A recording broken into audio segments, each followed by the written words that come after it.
Today is the anniversary of the January 6th insurrection, a solemn day. The president marking it with a ceremony, even as Congress's troubled start continues to dominate Washington. The DOJ has its own accountability going for the attack, announcing over 950 people have now been charged. The new Congress, of course, is taking over from the first Congress to probe those horrific attacks, fresh off the new extensive report that identifies Trump as the central cause of January 6th.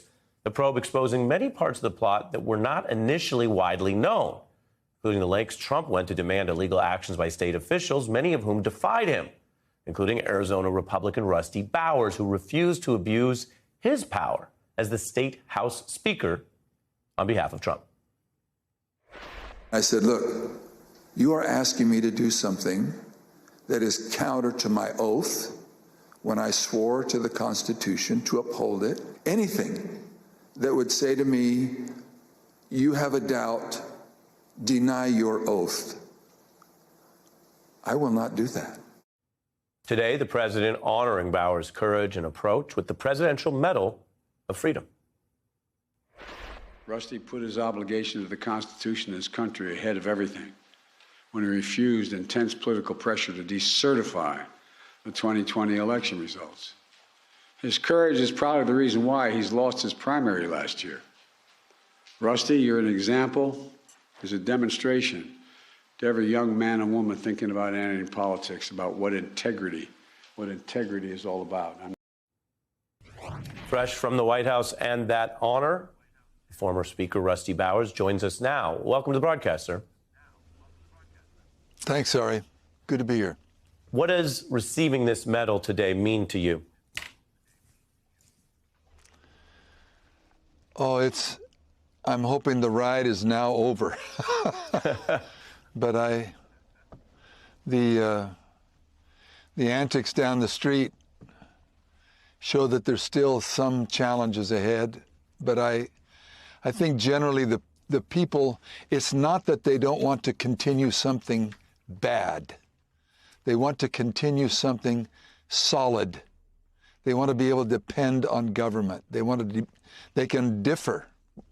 These sides can differ greatly, but you have to maintain the institutional ability to differ.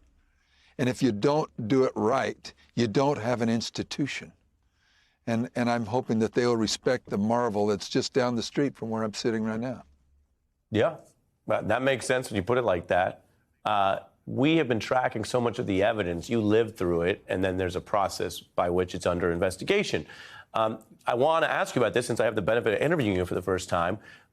John Eastman, who was really one of the most extreme or fringe figures trying to overthrow the election, according to your testimony, the evidence in the report, as late as January 4th, was still calling you, urging you to, quote, hold a vote to decertify Arizona's presidential electors.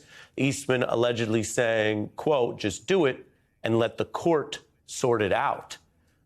Based on your experience, was it your understanding that Mr. Eastman thought these were unlawful, unconstitutional requests, and he was sort of secretly urging you to do them? Give us your view of it at that time. I remember the conversations. John wasn't trying, the impetus was, is this legal? What is the legal benefit or the opportunity or the structure that allows you to do such a thing? And because he was respected by counsel, and they wanted to find out from him. And as we walked through the conversation, I kept parrying. He would thrust and I would parry. And in the end, we just said, John, has there ever been anybody tried to do this? And he said, no. And I said, then you want me to put my state through this? And he said, just do it and let the courts figure it out. It was that kind of it wasn't like, just do it, Rusty, let the courts do it. He just was like, it didn't mean that much to have the courts do it. And I just said, no. Every one of us along the way, Ari, every one of us has a responsibility. I'm not going to punt it down the road. If it's mine, I got to face it. Yeah. And I haven't always been perfect. But so when he said that, we said, my counsel and I, no, we're not, thank you for your time. We're not going to do that. Do you kinda how it think went. do you think, based on everything we've seen, that someone like Mr. Eastman, Mr. Clark, the aforementioned, Mr. Giuliani, that there should be legal accountability for them based on your vantage point? I'm not asking you to be a judge, but you know, if you're a witness and you see a mugging in the street, you say, well, I hope they look into it. Hope they arrest that guy. He's still entitled to process. And other times you say, well, they bumped into each other. I don't think it was that. You have a real front row seat. Do you think there should be accountability for say, any of those people I mentioned? Everybody is accountable, one way or the other. You might be accountable for bad advice. You might be accountable for fraud. There's a difference. And I'm not the prosecutor, and as you said, I'm not the judge. But we put a lot of stock in John Eastman because he has a great history. He's a brilliant guy. And all that. Yeah, I don't know what he was using it for, floored, but yeah. It floored me. It floored me that he would take this position. And since that time, it's floored me that he would take these positions. So, but as they see fit, I can only testify to what he said to me. I know that others have talked to him as well on the subject, or I should say, I'm led to believe that others have. I wasn't part of the conversation. But everybody has to be accountable. Yeah. I am. Yeah. You are. Sure. He is. So the president alluded to your campaign today while honoring you. A lot of people, including President Biden, hold you in high regard. I do want to ask you about the political history here, partly because I was just so personally interested. One of the parts about this job, sometimes you keep reading about Rusty Bowers. I watched your testimony, which was quite impressive. And then I saw, and I'll remind viewers, that around June, after everything you'd said, you publicly said if Trump were the nominee against Biden, you would vote for him again. By July, you said actually you'd never vote for him. I bring this up only, and obviously you could take it, you're a solid guy yourself, to use your word of the day. I bring it up only to get you on the record of when you said that the first time. Is that because even after all this in the Republican Party, that's the level of pressure? Or what do you say about all of that? No, I think everybody has a defensive mechanism. My vote is sacred to me. Yours is to you. And so typically when people for the last 30 years say, so how are you going to vote on this issue? When they know that I may not be the most happy with my party guy. But I usually just default to the position, hey, if he makes it through the primary, I vote for him.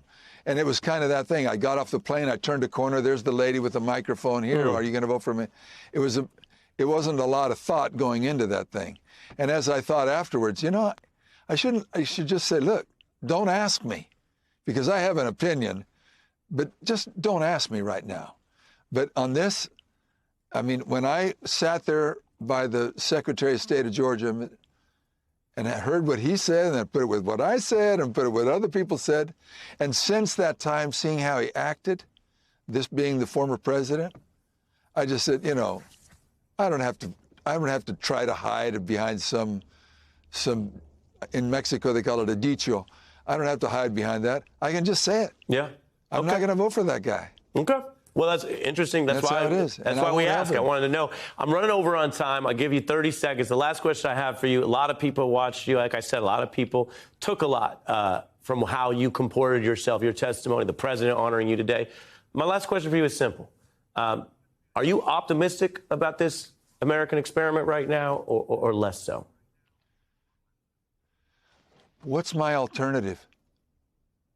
Anywhere on earth, anywhere else, it's not we the people.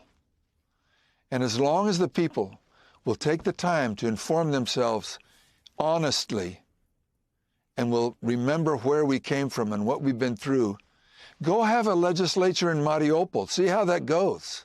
Try Donetsk. I don't want to be there. And so I have to be optimistic, and I am. There is so much good in America. We are a strong country if we choose to be. And I'm choosing that way. And we're listening. Rusty Bowers, thanks for coming on. I hope you'll come back. Thank you very much, Art. It's been a pleasure. Yes, sir. Thank you. Appreciate it.